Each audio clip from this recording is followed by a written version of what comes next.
خب همونطور که متوجه شدین کلیت ترسناکه. داستان سریال توی شهر کوچیک وسط آمریکا جریان داره. شهر عجیبی که هر کس واردش بشه دیگه اجازه خروج بهش نمیده و نمیتونه خارج بشه و یه جورایی دور خودش میچرخه.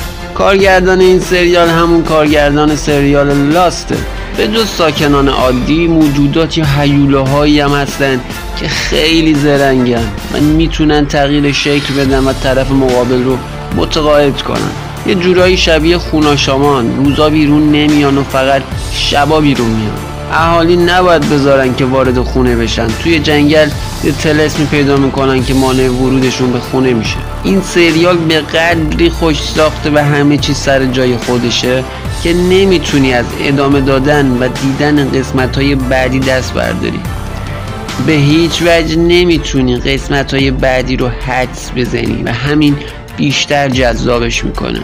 نمیخوام کل سریال رو براتون تعریف کنم و جذابیت دیدنش رو کم کنم براتون. فقط پیشنهاد میکنم همین امروز اولین قسمتش رو ببین و بعد بهم بگو تا قسمت چندمش رو پشت هم دیدی.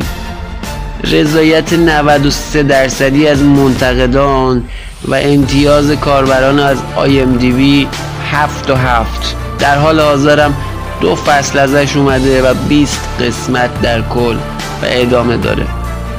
حتما ببینش.